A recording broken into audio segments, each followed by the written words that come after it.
Mendel के नियम में प्रयुक्त होने वाली शब्दावली पढ़ेंगे। प्रमुख शब्दावली कौन कौन है?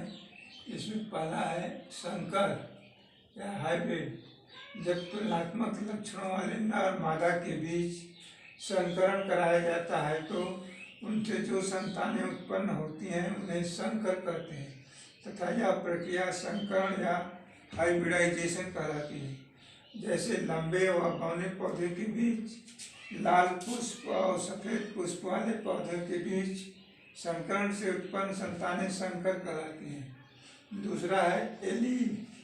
एक ही गुण के विभिन्न विपर्यायी रूपों को प्रकट करने वाले कारकों को एक दूसरे का एलील या एलीलोमार्फ कहते हैं। जैसे फूल के रंग के संबंध में लाल रंग सफ़ेद रंग एक दूसरे के एलील हैं, लंबापन और बौनापन एक दूसरे के एलील हैं।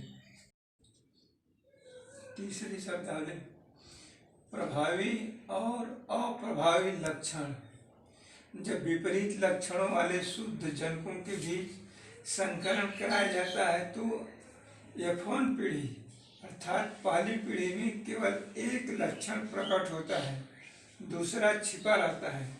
जो लक्षण संकर संतानों में प्रकट होता है उसे प्रभावी लक्षण कहते हैं और इसके विपरीत जो लक्षण संकर संतानों में प्रकट नहीं होता अप्रभावी लक्षण कहलाता है। जैसे मटर के पौधे में लंबापन प्रभावी लक्षण है, बौनापन अप्रभावी लक्षण।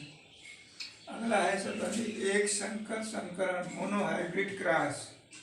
ऐसा संकरण जिसमें एक ही लक्षण के दो विभिन्न रूपों के अध्ययन के लिए संकरण कराया जाता है तो इसे एक गुण या एक संकर संकरण कहते हैं। जैसे एक ही लक्षण फूलों के रंग के दो विभिन्न रूपों लाल और सफेद पुष्प के बीच संकरण। द्विसंकर संकरण डाई हाइब्रिड क्रॉस। ऐसा संकरण जिसमें दो विभिन्न लक्षणों के विभिन्न रूपों के अध्ययन के लिए संकरण कराया जाता है तो यह द्विसंकर संकरण कहलाता है। अर्थात जब दो विपरीत लक्षणों वाले पौधों के बीच जब संकरण कराते हैं तो इसे द्विसंकर संकरण कहते हैं। जैसे गोल पीले बीज वाले पौधों और हरे झुर्रीदार बीज वाले पौधों के बीच संकरण द्विसंकर संकरण या डाई हाइब्रिड क्रॉस कहलाता है। प्रतीप संकरण बाय क्रॉस। यदि संकर संतानों को किसी भी जनक से चाहे माता या पिता से संकरित कराया जाए तो ऐसे संकरण को प्रतीप संकरण या बैक क्रॉस कहते हैं। सम युग्मनज या होमोजाइगोट या होमोजाइगस। जब युग्मनज में किसी लक्षण के दोनों कारक एक ही प्रकार के हों तो ऐसे युग्मनज को सम युग्मनज या होमोजाइगोट कहते हैं और ऐसी अवस्था को होमोजाइगस या सम युग्मजी कहते हैं। विषम युग्मनज या हेटेरोजाइगोट।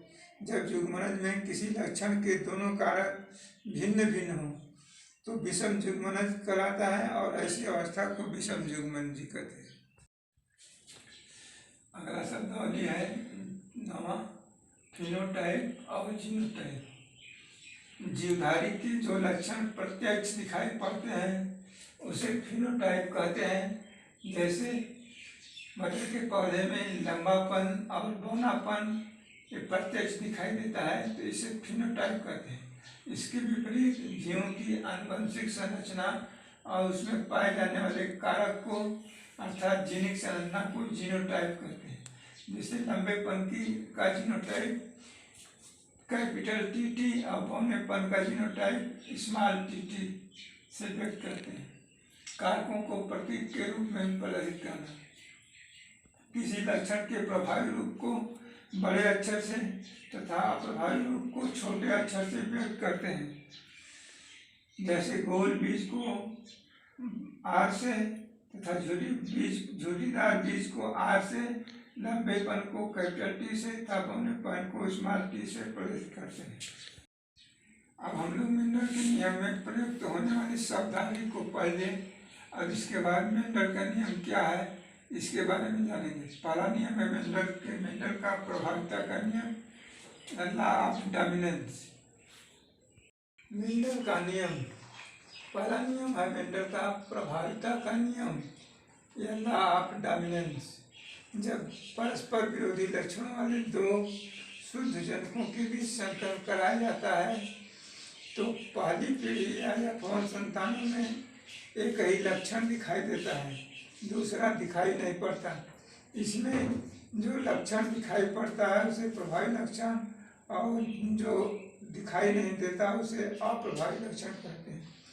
जैसे मेंडल ने लाल पुष्प और सफ़ेद पुष्प का आपस में संकरण कराया तो पहली पीढ़ी में यौन संतानों में लाल पुष्प ही दिखाई देते हैं, यानी इसमें उसकी जीनिक संरचना कैपिटल आर और स्मॉल आर होती है, यानी कैपिटल आर से लाल दिखाई देता है और स्मॉल आर छिपा रहता है।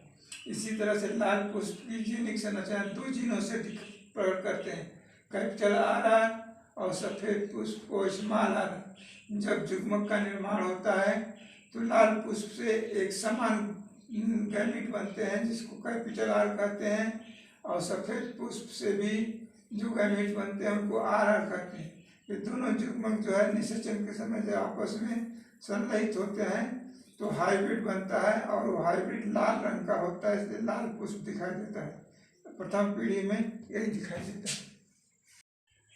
मेंडल का दूसरा नियम पृथक्करण का नियम या युग्मकों की शुद्धता का नियम, लॉ ऑफ सेग्रीगेशन या law of purity of gametes.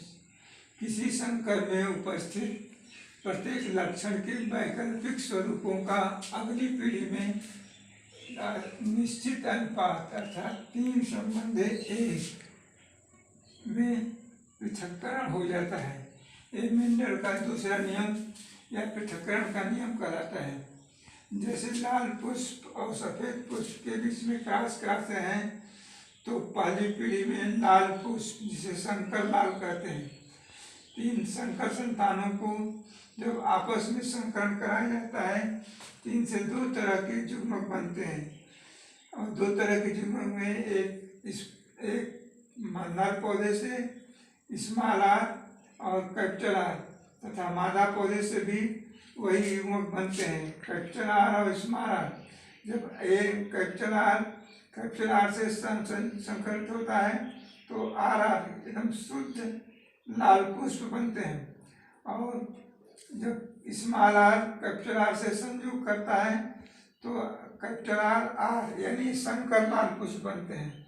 इसी तरह से आर जब कैपिटल आर से संयुक्त होता है तो आर आर संरचना बनती है, ये भी संकर लाल होता है। उसके बाद आर आर जब आपस में संयोग करते हैं तो शुद्ध सफ़ेद पुष्प बनते हैं।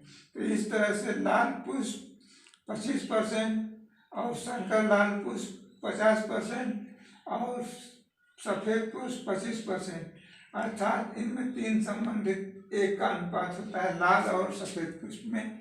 यही पृथक्करण का नियम है, यानी लक्षण पृथक हो जाते हैं दूसरी पीढ़ी में, यानी F2 पीढ़ी में।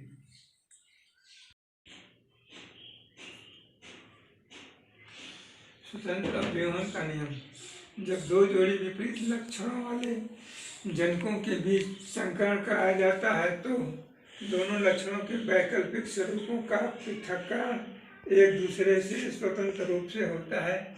इसे स्वतंत्र अवयवन का नियम या लॉ ऑफ असॉर्टमेंट कहते हैं, असॉर्टमेंट असॉर्टिंग। जैसे 2 संतान है, पीला गोल बीज और हरा झुर्रीदार बीज में जब संकरण कराता है इनका genotype YY capital YY capital RR है, और हरा झुर्रीदार की जीनिक संरचना स्मॉल y स्मॉल RR है। इनसे 2 तरह के युग्मक बनते हैं, पीला से YR और इससे स्मॉल y स्मॉल R। जब इनका आपस में निषेचन होता है तो पीला गोल बीज बनता है, जिसे संकर कहते हैं। F1 पीढ़ी में संकर या हाइब्रिड। और जब इन संकर संतानों को आपस में संकरित कराया जाता है तो इनसे 4 तरह के बीज बनते हैं, गोल पीला बीज, गोल हरा बीज, झुर्रीदार पीला बीज, झुर्रीदार हरा बीज, और इनका अनुपात 9:3:3:3:1 के रूप में होता है।